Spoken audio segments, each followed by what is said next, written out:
Assalamualaikum warahmatullahi wabarakatuh. Nama saya Sri Widiarti dari kelas 12 MIPA 1 SMA Negeri 57 Jakarta. Pada video ini saya akan menjelaskan tentang tahap-tahap pembelahan mitosis. Mitosis adalah peristiwa pembelahan sel yang menghasilkan dua sel anak dengan jumlah kromosom yang sama seperti sel induknya. Nah, pembelahan mitosis ini berfungsi untuk pertumbuhan sel, mengganti sel-sel tubuh yang rusak atau regenerasi, dan mempertahankan jumlah kromosom. Terdapat 4 fase pembelahan mitosis, diantaranya profase, metafase, anafase, dan telofase. Tetapi sebelum keempat fase ini dimulai, ada yang namanya fase pendahuluan atau interfase. Nah, berikut ini akan dijelaskan tentang interfase. Pada interfase, terjadi proses persiapan dan penimbunan energi oleh sel untuk melakukan pembelahan. Selama interfase, inti sel,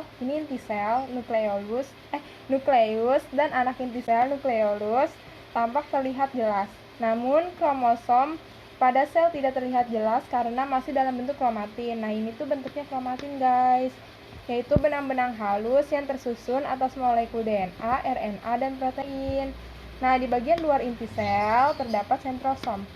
Ini sentrosom, yaitu organel sel yang berfungsi untuk mempertahankan jumlah kromosom antara sel induk dan sel anak agar tetap sama selama pembelahan sel. Nah, kalau pada hewan, sel sentrosom ini akan mengandung sepasang sentriol yang berbentuk seperti badan silindris kecil. Nah, tahap interfase itu dibagi menjadi 3, yaitu fase G1 atau gap pertama, fase S sintesis, dan fase G2 atau gap kedua. Pada fase G1 disebut juga dengan fase pertumbuhan dan perkembangan sel. Hal ini ditandai dengan berkembangnya sitoplasma, cairan sel, organel sel, serta sintesis bahan-bahan yang akan digunakan untuk fase berikutnya, yaitu fase S.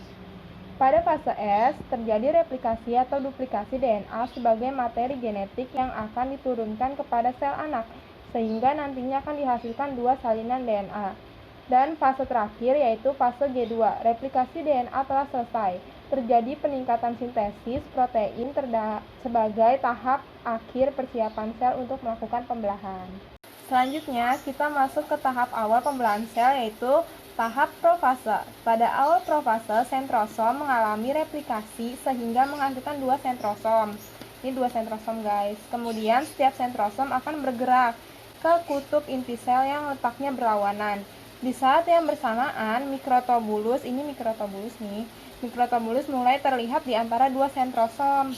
Mikrotubulus ini merupakan serat protein panjang yang memanjang dari sentriol ke segala arah. Lama-kelamaan mikrotubulus akan membentuk seperti gulungan benang yang bisa kita sebut dengan benang-benang spindel. Di tahap ini juga benang-benang kromatin mulai mengalami penebalan yang kemudian membentuk kromosom. Ini benang kromatin yang tadi, terus ya udah jadi kromosom. Nah, kromosom ini terdiri dari dua kromatid identik yang terikat pada sentromer. Ini sentromernya. Ini sentromer yang di tengah-tengah. Nah, tiap sentromer ini memiliki dua kinetokor yang merupakan formasi protein dan menjadi tempat melekatnya benang-benang spindel nantinya. Kinetokor itu ini, guys, nih, yang ini kanan, yang ini kiri. Jadinya ada dua. Di akhir tahap profase, nukleus dan membran inti sel mulai menghilang. Ini nanti menghilang dia. Nah, selain itu, sentrosom telah sampai di kutub masing-masing. Nanti ada di sini dan ada di sini, atau di sini atau di sini gitu. Benang-benang spindel pun akan membentang dari kutub satu ke kutub yang lainnya. Benang spindel ini nantinya akan berperan untuk menarik kromosom ke bagian tengah inti sel pada tahap selanjutnya. Selanjutnya, kita akan memasuki tahap metafase. Pada tahap ini, nukleus dan membran inti sel sudah tidak terlihat. Ini udah nggak ada nukleus dan membran inti sel.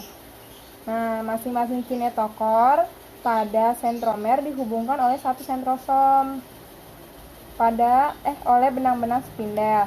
Kemudian, pasangan kromatid bergerak ke bagian tengah inti sel atau disebut bidang ekuator dan membentuk lempeng metafase. Pada posisi kromosom yang terletak pada bagian tengah inti sel ini membuat jumlah kromosom dapat dihitung dengan tepat dan bentuk kromosom juga dapat diamati dengan jelas. Nah, tahap selanjutnya adalah tahap anafase. Tahap anafase ditandai dengan pemisahan kromatid dari bagian sentromer, ini guys kromatidnya, yang kemudian membentuk kromosom baru. Masing-masing kromosom ditarik oleh benang spindel menuju kutub yang berlawanan. Ini ditarik nih masing-masing dari sentromer ini. Tarik. Jumlah kromosom yang menuju kutub yang satu akan sama dengan jumlah kromosom yang menuju ke kutub yang lainnya. Ini ada sama, ini 4, ini 4. Nah, pada tahap akhir anafase, kromosom hampir sampai ke kutub masing-masing. Selain itu, sitokinesis juga mulai terjadi. Kalau pada nanya apa itu sitokinesis, jawabannya adalah sitokinesis merupakan fase pembelahan atau pemisahan sitoplasma, organel, dan membran selular. Pembelahan ini dimulai dari pinggir sel, terus menuju ke bagian tengah sel sehingga akan menghasilkan dua sel yang disebut sel anak.